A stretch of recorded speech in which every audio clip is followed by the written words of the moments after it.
Hello students, let's learn about reverse hyperconjugation and its effect on electrophilic aromatic substitution reaction. तो reverse hyper conjugation क्या होता है? ये hyper conjugation का just opposite है. Hyper conjugation में जो ग्रुप्स होते थे, अगर वो बेंजीन के रिंग से अटैच हैं, it will supply electron to the ring and electron को या बेंजीन रिंग को इलेक्ट्रॉन रिच बनाते हैं. यहाँ पे अपोजिट होगा रिवर्स हाइपर कॉन्जुगेशन में, बेंजीन रिंग से इलेक्ट्रॉन कार्बन की तरफ मूव करेगा और ये बेंजीन रिंग पे इलेक्ट्रॉन डेफिशिएंसी क्रिएट करेगा. तो अब यहाँ पे ट्राईफ्लोरोमिथाइल बेंजीन अपने पास है. तो ये फ्लोरीन के जो ग्रुप्स हैं, ये कार्बन को इलेक्ट्रॉन देंगे नहीं. अगर वही CH3 होता तो हाइड्रोजन कार्बन को इलेक्ट्रॉन देता, जिससे कार्बन इलेक्ट्रॉन पुश करता रिंग के ऊपर. बट इस केस में क्या होता है कि ये फ्लोरीन अपने इलेक्ट्रॉन को लेकर के अलग हो जाएगा for a moment. Due to that carbon पे पॉजिटिव चार्ज आया, और जैसे ही कार्बन पे पॉजिटिव चार्ज आएगा, ये बेंजीन के रिंग का पाई बॉन्ड इलेक्ट्रॉन पुश कर देगा टुवर्ड्स कार्बन. तो यहाँ स्ट्रक्चर बन रहा है CF, यहाँ पे फ्लोरीन, और ये F माइनस यहाँ पे रहा. तो अब रिंग पे कैसा चार्ज आ गया? रिंग पे पॉजिटिव चार्ज आ गया. सिंस रिंग पे पॉजिटिव चार्ज है, अब ये पॉजिटिव चार्ज मूव करेगा रिंग पे. तो हम लोग देखते हैं किस पोजीशंस पे ये पॉजिटिव चार्ज मूव करता है. फर्स्ट तो ये ऑर्थो पोजीशन पे आया. नेक्स्ट पाई बॉन्ड जब ब्रेक करेंगे, then the positive charge will go on para position. Double bond C, F, F, F minus, यहाँ पे एक बॉन्ड फॉर्म हो जाएगा और पॉजिटिव चार्ज पैरा पोजीशन पे.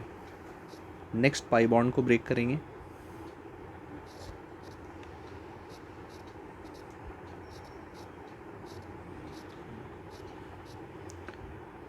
और फिर positive charge again ortho position पे.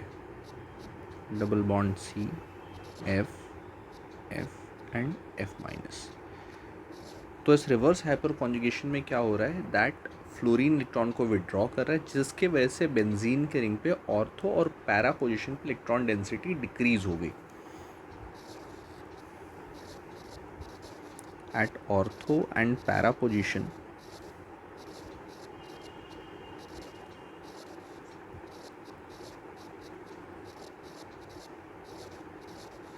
electron density has decreased.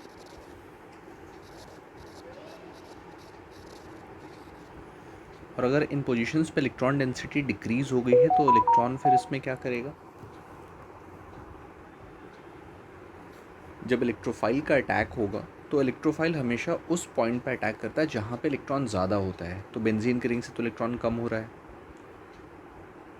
तो रिलेटिवली अगर हम लोग चेक करें, तो मेटा पोजीशन पे इलेक्ट्रॉन की अमाउंट अभी ज़्यादा है. सो इलेक्ट्रोफाइल के पास अब एक ही ऑप्शन है कि अगर उसे ऐड होना है तो मेटा पोजीशन पे ऐड होना पड़ेगा. तो दो चीज़ें स्टेट कर सकते हैं. First, CF3 is withdrawing electron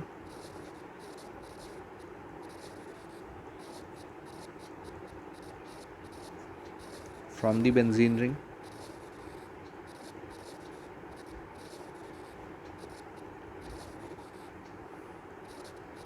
so it is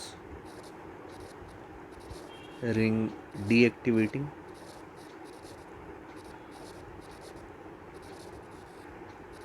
and Meta directing.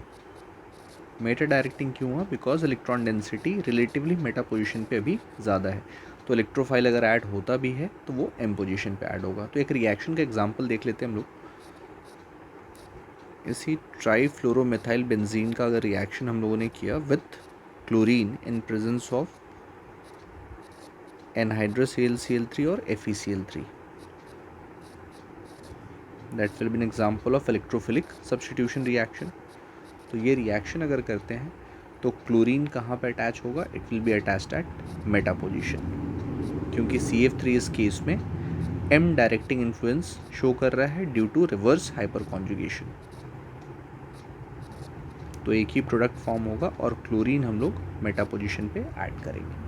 तो रिवर्स हाइपर कॉन्जुगेशन में ये इफेक्ट है. अगर हाइपर कॉन्जुगेशन होता यानी कि CH3 ग्रुप होता, तो इसी रिएक्शन में ये chlorine ortho and para position पे ऐड हो रहे होते हैं.